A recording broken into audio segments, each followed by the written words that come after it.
But I don't think I spent too much time on any one particular subject. It hits on things, gives a brief synopsis, and moves on. Yeah. Right. I'm sure a lot of people. I was very uncomfortable writing the book and talking. Really? About it. It's not me. It's like, yeah. But that was one of the fears. It's called I had Flash. Going into it. Yeah, I know. What are you gonna do? Actually, it's funny. Last night at the show, the guy who plays guitar now for Guns N' Roses was there. I don't remember his name. I met him. Seemed like a nice fella. Yeah, I don't know him. Yeah, I didn't. I also didn't know how much you were into the heroin. Yeah, I was pretty, a big fan of the H. Big fan. I always thought it was just heavy drinking and a drug here and there. I didn't know that the heroin was really a major part of your life for a while. I never took it on the road, and I didn't take it into the studio. It was something. If I was working, I didn't need it, but when we were on off time, I just didn't know what to do with myself, and I would get bored, and I would hook up with somebody, and and then just doing it the one time would start this whole thing rolling. And so that nobody really knew that much about it because it wasn't very public, and I was pretty private about it. Right. But anybody who knows us well knew I was very strung out. Anytime that we weren't working. Wow. Yeah. Here's a stupid non-musician question from I'm not a musician, but is there a song you can look at that you did the riff for, and you're like, that's probably the best thing I've ever done? Yeah, there's definitely a bunch of songs that I think are amazing, or a riff that I think is amazing, or something that I wish I'd written rather. There's a Jeff Beck riff called Superstition, with Rod Stewart singing back in the Jeff Beck group, which is the ultimate guitar riff with the wah-wah pedal. You'd have to hear it. Anyway, there's Black Dog by Led Zeppelin. There's an endless list of great riffs. I mean, that's what influences you. That's what sort of makes you take on certain influences and adapt them to your own style, and gives you sort of your own identity. What's your favorite riff that you came up with? That I came up with? Yeah. There's a couple cool ones. This new song, or not new song, but the song on the last Velvet Revolver record, which is called Slither, I'm pretty proud of. Yeah, right on.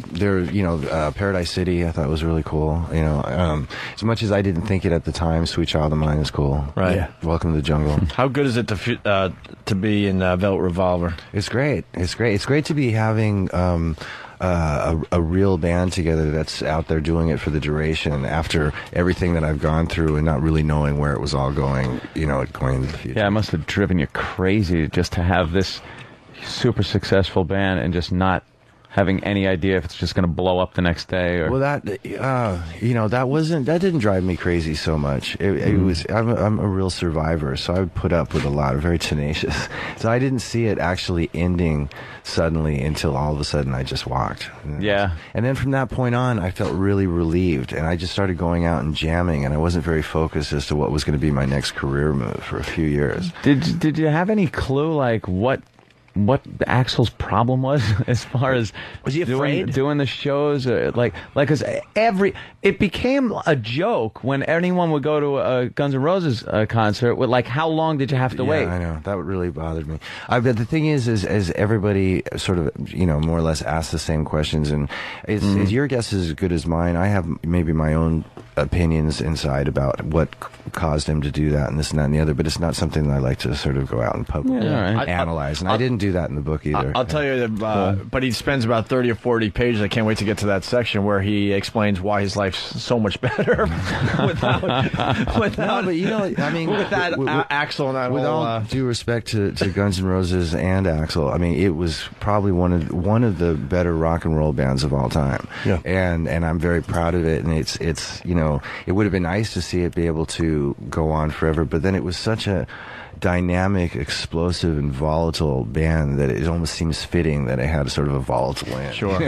But that's why I brought up how it must feel good to be in Velvet Revolver, because you had to answer Guns N' Roses questions everywhere you went, and now you got other pretty heavy things to talk about with the book and the Velvet Revolver. We saw you a couple years ago at the Hard Rock Velvet Revolver, and it looked like you and everyone else was just having a really good time on stage. We have a blast. And this was before you guys completely blew up. There was like 400 people there, and you guys didn't care if it was 400 or 40 or 50,000. You guys were just enjoying playing rock and roll. We got together with that full-on garage band kind of mentality. Sure. You know, we actually put it together the same way that I would have put a band together when I was in high school. You know, put an ad in the recycler, and it was really. See, we were looking for singers before Scott came into the picture. Looking for guitarists, must have PA. Yeah, right. But, lights. The funny thing about just because you mentioned it, the funny thing about Velvet Revolver though was that provided a forum for everybody to ask me questions about Guns N' Roses. Okay. So it was that's the reason I wrote the book, is I got such a barrage. It's like, just read the book. Yeah,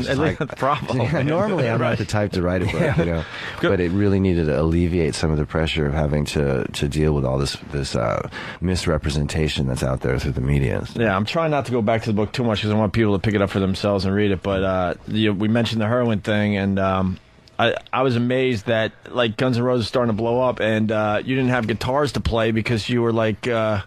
Pawning them off to get some dope. Smack, yeah. It's like, wow, is that amazing? I know. It's like I have very few regrets, if none. But at the same time, there's a couple of guitars I wish I knew where they went. Right. And then they had to get you guitars when Appetite for Destruction was being recorded. I'm like, this is fucked up. This is where it's pretty obvious you wanted to play in a big band, and you finally get the opportunity, and your guitars are gone. Yeah, exactly. Well, I mean, leading up into the recording of Appetite, I was a pretty bad junkie, and then once we got into the studio to record Appetite, I went cold turkey, quit everything, then realized I didn't have any equipment left. There's probably some people out there like, what? Do you know whose guitar this was?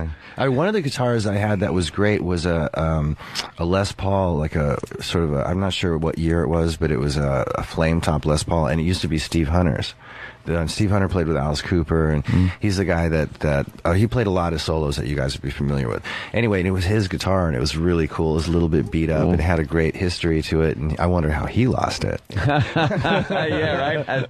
How did I get this thing? Is this, you may not know the answer to this, but it's something that's been bugging me for years, I have to ask you. My Michelle, who is that written about? That's Michelle Young. And she was a really good friend of mine and my girlfriend's back when I was in junior high school and high school. And then Axel Bander. And then really? Somehow it's funny because, I basically left school and was pretty much a loner for a long time, and then Guns N' Roses came together, and somehow a lot of my high school and junior high school friends from way before all of a sudden sort of came into the picture, and these girls weren't really tuned up to that speed. And so they started mixing up with the likes of our band, and it was interesting because I knew them all, and my girlfriend has been my girlfriend for like 6 years when I was like 13 to 19, and all her friends, all of a sudden, a lot of them got on smack, a lot of them turned to, all of them had major problems just as a result destroyed from hanging out. Yeah. A few of them live in Minneapolis now because they needed to go over to someone's house that lives in Minneapolis. That was my old girlfriend, because she's clean, to go and sober up, and they still live there. So a trip, so Guns N' Roses took a lot of people down. A lot of people wanting to jump on the bandwagon and hang out and have a good time, and then trying to keep up with that ended up sort of going by the wayside. And you didn't have a home for how many years? Well, I always found some place to crash.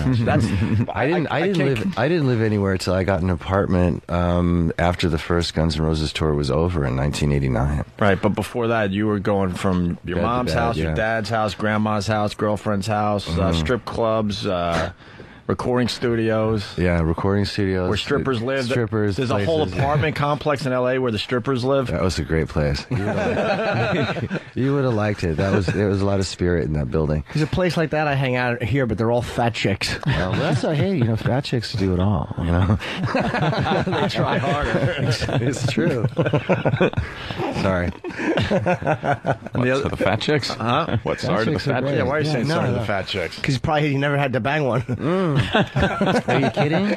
I like big girls. Yeah. Silence. Silence is, there's nothing wrong with silence on the radio.